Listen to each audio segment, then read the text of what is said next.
शिव, शिवलिंग और शिवरात्रि का रहस्य।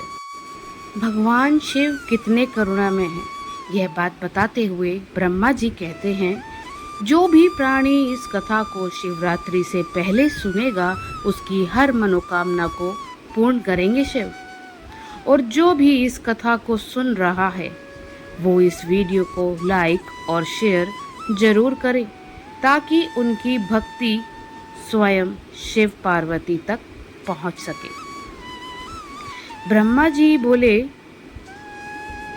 हे पार्वती, तुम अपने पति को समझा दो, यह बड़ा बावला और भोला दानी है।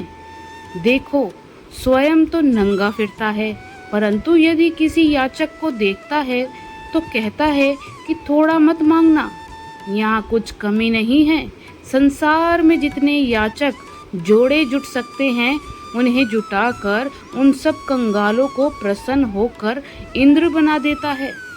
यह स्वयं तो गले में भयंकर विष वाले भीषण सर्प तथा नेत्रों में अग्नि धारण किए हुए हैं, किंतु इसके शरणागत तीनों तापों से दंभ नहीं होते। इसके साथी तो भूत वेताल आदि हैं और नाम भी भव है, परंतु यह भव संसार के भारी भयों को पल भर में नष्ट कर देता है। यह तुलसीदास का स्वामी महादेव है तो दरिद्र शिरोमणि से किंतु इनका स्मरण करने पर दुख और दरिद्र ठहर नहीं पाता। इनके घर में केवल भांग है और आंगन में केवल धतूरा, परंतु इस नंगे के आगे मांगने वाले निरंतर बढ़ते ही रहते हैं। यह सर्प और कपाल धारण करने वाला यह बड़ा कौतुकी है। इनके खुद के घर में केवल भांग के पौधे हैं, किंतु मांगने वालों को यह लोकपाल बना देता है। शिव धर्म अर्थ काम मोक्ष सबका दाता है, किंतु भूखा केवल भाव का है। इनका स्मरण मात्र ही हमारा कल्याण करता है, किंतु हम फिर भी इन्हें छोड़कर विषयों के दास बने हुए हैं। ये जो बड़ी बड़ी गाड़ियाँ महल आदि वाले सेठ हैं, इन्होंने गलती से कभी किसी जन्म में एक लोटा जल भगवान शिव को अर्पित कर दिया होगा, उसी कर्म से इन्हें इतनी मौज है। हम आप सभी इस कथा को सुनकर अपना जीवन मौज में ले जा रहे हैं। शिव पुराण की पिछली कथाओं में आपने देवराज बिंदु की कथा सुनी होगी, जो हत्यारे अभिचारी लुटेरे डकैत होते हुए भी शिवलोक को प्राप्त हुए, कारण कि उन्होंने शिव पुराण की कथा सुनी थी। शिव पुराण की कथा जहाँ होती है वहाँ भूत प्रेत दुख अशांति नहीं आ सकती। शिव पुराण में तो कहा गया है कि जो नित्य शिव पुराण का स्वाध्याय करता है उसकी सभी मनोकामना पूर्ण होती है। जब आपको शिव पुराण से ही एक कथा और सुनाते हैं। इस कथा में वर्णन है कि श्री विष्णु और ब्रह्मा जी का युद्ध हुआ, तब शिव जी को बीच बचाव के लिए आना पड़ा। उसी समय पहली बार शिवलिंग का प्रकट हुआ था। कथा इस प्रकार है। पूर्व काल में विष्णु जी अपनी पत्नी श्री लक्ष्मी जी के साथ शेष शैया पर शयन कर रहे थे। तब एक बार ब्रह्मा जी वहां पहुंचे और विष्णु को बोले, पुत्र कहकर पुकारने लगे कि पुत्र उठो, मैं तुम्हारा ईश्वर तुम्हारे सामने खड़ा हूँ। यह सुनकर विष्णु जी को क्रोध आ गया, फिर भी शांत रहते हुए बोले, पुत्र तुम्हारा कल्याण हो, कहो अपने पिता के पास कैसे आना हुआ। यह सुनकर ब्रह्मा जी कहने लगे, मैं तुम्हारा रक्षक हूँ, तुम्हारे जगत का पिता मैं हूँ, सारा जगत मुझ में निवास करता है। तू मेरे नाभि कमल से प्रकट होकर मुझसे ऐसी बातें कर रहा है। इस प्रकार दोनों में विवाद होने लगा। तब वे दोनों अपने को प्रभु कहते कहते एक दूसरे का वध करने को तैयार हो गए। हंस और गरुड़ पर बैठे दोनों परस्पर युद्ध करने लगे।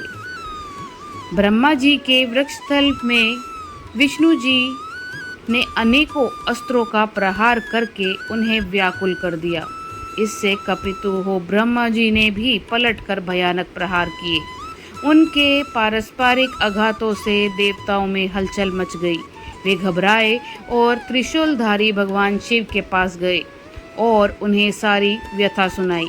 भगवान शिव अपनी सभा में उमा देवी सहित सिंहासन पर विराजमान थे और मंद मंद मुस्कुरा रहे थे। महादेव जी बोले, पुत्रों, मैं जानता हूँ कि तुम ब्रह्मा और विष्णु के परस्पर युद्ध से बहुत दुखी हो। तुम डरो मत, मैं अपने गणों के साथ तुम्हारे साथ चलता हूँ। तब भगवान शिव अपने नंदी पर आरूढ़ हो देवताओं सहित युद्ध स्थल की ओर चल दिए। वहां छिपकर वे ब्रह्मा विष्णु के युद्ध को देखने लगे।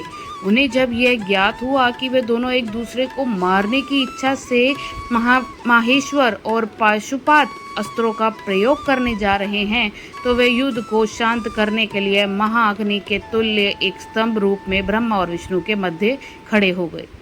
महाअग्नि के प्रकट होते ही दोनों के अस्त्र स्वयं ही शांत हो गए। अस्त्रों को शांत होते देखकर ब्रह्मा और विष्णु दोनों कहने लगे कि इस अग्नि स्वरूप स्तंभ के बारे में हमें जानकारी करनी चाहिए। दोनों ने उसकी परीक्षा लेने का निर्णय लिया। भगवान विष्णु ने शुक्र रूप धारण किया और उसको देखने के लिए नीचे धरती में चल दिए। ब्रह्मा जी हंस का रूप धारण करके ऊपर की ओर चल दिए। पाताल में बहुत नीचे जाने पर भी विष्णु जी को स्तंभ का अंत नहीं मिला, अतः वे वापस चले आए। ब्रह्मा जी ने आकाश में जाकर केतकी का फूल देखा। वे उस फूल को लेकर विष्णु जी के पास गए। श्री विष्णु जी ने उनके चरण पकड़ लिए।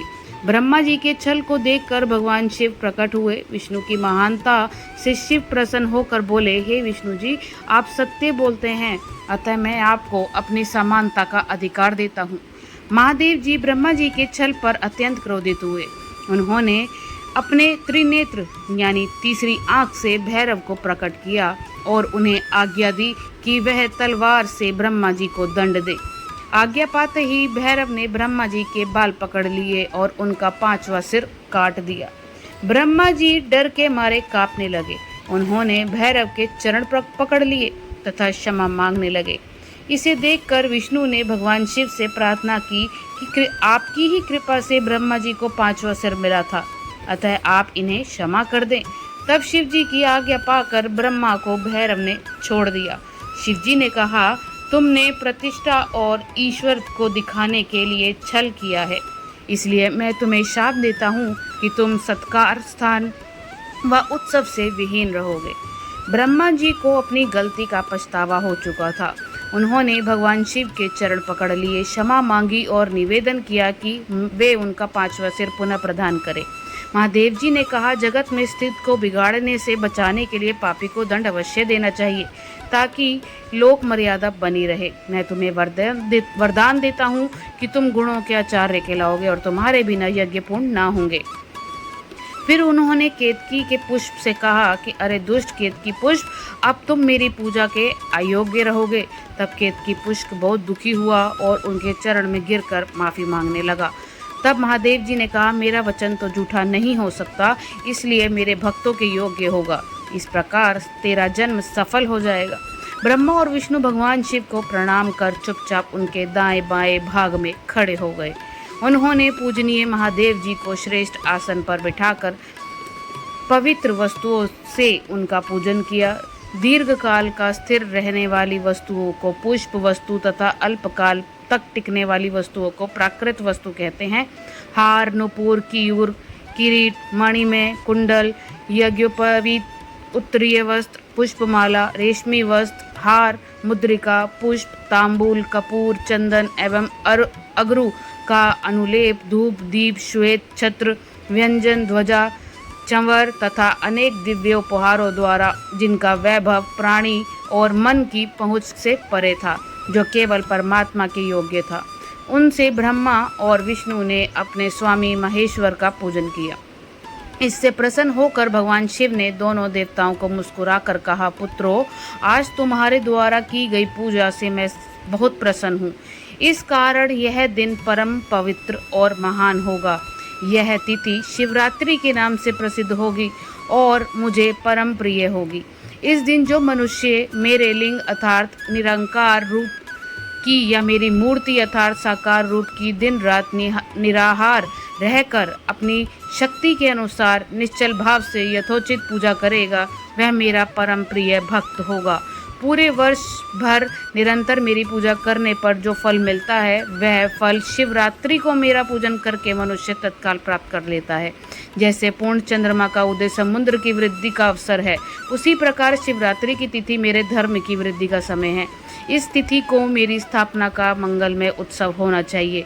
मैं मार्गशीर्ष मास में आद्रा नक्षत्र और युक्त पूर्णमासी और प्रतिपदा को ज्योतिर्मय स्तंभ के रूप में प्रकट हुआ हूँ। इस दिन जो भी मनुष्य पार्वती सहित मेरा दर्शन करता है अथवा मेरी मूर्ति या लिंग की झांकी निकालता है, वह मेरे लिए कार्तिकेय से भी अधिक प्रिय है। इस शुभ दिन को मेरे दर्शन मात्र से पूरा फल प्राप्त होता है। यदि दर्शन के साथ मेरा पूजन भी किया जाए तो इतना अधिक फल प्राप्त होता है कि वाणी द्वारा उनका वर्णन नहीं किया जा सकता। धन्यवाद। मित्रों, आपको ये वीडियो अच्छी लगी हो तो वीडियो को लाइक शेयर करना ना भूलें।